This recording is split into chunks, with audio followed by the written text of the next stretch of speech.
Hey guys, Nicole here with Obscure Reptiles and Caging, and today we're going to be talking about the ball python market right now. So let's get started.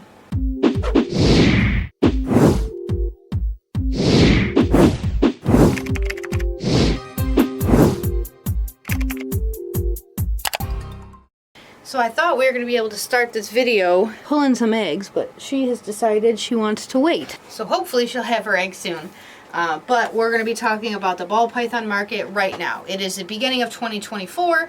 I've got some guesses for how the market's going to go this year. I've got some answers on the big changes between 2020 to 2021 and then 2022 to 2023. And I've actually got some tips for you guys who are newer to breeding ball pythons and just some advice for you. Alright, so biggest change for I'm sure anyone who has been in the ball python game for at least the last 5 years is the huge sale increase in 2020 to 2021 and then the huge drop from then all the way until now. So one of the biggest things is the pricing of animals. So this guy right here, his name is Gil. He is 2 years old. Almost 2 years old, and when I produced him specifically, he was actually about a $2,500 animal. Now I've seen these guys selling for as low as $500 for people who are just trying to get rid of them, over to like $1,000. I think he is absolutely gorgeous. He is a GHI Mojave that we produced here, but pricing of these animals are dropping quick, and there's a couple of reasons for that. Number one is there's just a lot more people breeding right now, and there's a lot more availability of things that there wasn't. So for example, 4 years ago, 5 years ago, I didn't have any clowns. Everyone always talked about clowns, they're so great, and I was like, I kept watching the market. You couldn't get a normal female for more than $400 or $500. Found a local guy who I've gotten other stuff from, got a great deal on a little blade girl. He's super curious. On this cute little blade girl, and we ended up breeding her. We got one other clown. We ended up naming her Karen, an older female, and we started breeding clowns. So just in the last couple of years, and the amount of time it took for me to grow up one female, breed her, the price of female baby girls have significantly dropped. Same with, this is again a Mojave GHI clown. Just normal GHI clowns were $1,000, $2,000 a couple of years ago. So one of the things that you should think about is the reason why there are so many more breeders now than what there was 2020. So that was when people had a lot more money to spend on animals. People had a lot more time to pick up hobbies, do things that they never thought that they could because they had this extra money, extra time. So a lot of people in 2020 bought animals, and because so many people were buying, breeders like me, I was able to sell animals for a lot more price than I had in previous seasons. Even my pricing being raised was still lower than most other breeders out there, so people were just taking up animals left and right. People were almost fighting over wanting to get certain animals. Because of that, I feel as soon as all that money dried up, people decided, well, let's just hold off, let's just keep what we have, and then they started breeding what they did get from us. So if you think about it, about 4 years ago is when that happened. So anyone who bought a female, or even anyone especially who bought males, those animals are all breeding size and actively breeding. So you could get a female ball python to breed at 3 years old.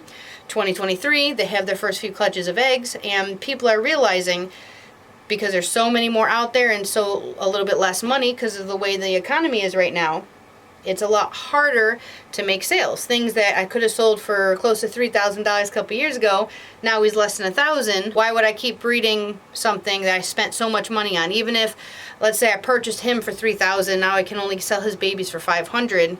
I'm not even going to make back what I made on the male if I make a clutch. So a lot of people right now are getting out of breeding. A lot of people right now are having trouble selling things, getting decent price. I'm one of those types of people where I will give people a really good deal. I'm not going to let them just take absolutely anything for any price, but especially if people come back multiple times, they get a few snakes from me, they've purchased from me in the past, I try to get as best deals as possible, but every animal still has its worth. Every animal is still cared for, raised, produced on purpose. So when it comes to how much they sell for, it's really up to the breeder and the buyer.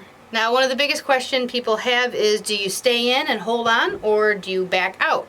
In the last 12, 15 years that I've been doing this, I've noticed a huge cycle. Whether it's COVID or not, that definitely made a huge difference, but normally there was 2 to 3 years of people really wanting animals and being able to sell them a little higher price, always followed by 1 year, 2 years of real crappy, then 2, 3 years of starting to build back up, and then another 2 or 3 years of really good sales. So I think it's just part of the natural cycle, because every time a person buys a snake, they decide to breed it, and it takes 3 to 5 years. That's kind of how I've seen the cycle. Between 3 to 6 years is where you get a real good peak and a real good down. I could be totally wrong, but that's just what I personally have noticed. If you're breeding just to make $1, I say definitely get out, because you're probably not going to make $1. People saw the high prices in 2020 for COVID, and they decided to get in. They decided this is something I could do for a fast buck. But in reality, it's about the animals. It's about having passion. It's about loving what you're doing. It's about producing things that you think are cool, that you think are pretty, and being able to profit, even if it's a little bit, should make you happy. If you think you're become a millionaire, chances are you have better luck playing the lottery than becoming a millionaire off just ball pythons alone, especially if you go all in and you're not willing to wait out, especially the storm of low balling, low sales. One of the best recommendations I have for you is, in times like this, only breed for what you're willing to keep. And what I mean by that is, let's say I want to breed him, and normally on a normal season, let's say I want to breed him to 4 females, but that could give me 40, 50, 60 babies, and I've only got enough cage space for 40, or I can only afford to feed 30 of them. Maybe I'll only breed him to 2 females now, instead of having the knowledge of, okay, I'm going to sell the first, let's say 20, as soon as they hatch. I'll sell 20 more at the next show, and then I'll sell 20. Have in mindset, maybe I won't sell any, and I'll just breed for what I can actually care for and keep long term. If you are one of the people in this time and you just love ball pythons, you're staying in no matter what, welcome to the club. It's a crazy wild ride, but my best advice I can give you for right now is grow your collection. Something that might have been $10,000 is only $1,500 now. Just bite the bullet, pull the trigger, get that expensive snake. It's going to be a great bargain that may never come up again. It may take 15 years for that bargain to come up again. It's all a gamble. You never know what morphs are going to be worth the most, what morphs are going to hold their value. Things like clowns have never dropped below $300-400 for a female, and this last 2 seasons it has. Another thing you can do is give some snakes a season off. I found if you give a female a season off, or you wait a little bit longer, 1 extra year to breed her, I get bigger clutches. They say that the average is between like 3 and 6 or 3 to 8 eggs. Almost all of my females have 8 to 12 eggs, and that's even the new time moms. So I tend to wait until they're at least 1,750 grams instead of the 1,250 or 1,500, taking off 1 season. Let's say this year you skip breeding half of them, and then you let them grow and get bigger, and then next year you swap, you give the other half off. You'll be producing better quality eggs. You're giving the mom a little bit of time off, a little bit of a break, and you're only producing enough that you can care for long term. And lastly, don't get offended, but breed smart these next couple of years. Do not put your pastel to a pastel. Really, there's no need to breed something like a lesser to a normal, unless you're trying to do something like a blue-eyed Lucy that we know people love. Don't breed a normal to a het to get more hets when it's just something very simple. Like, don't breed your normal to your het pied.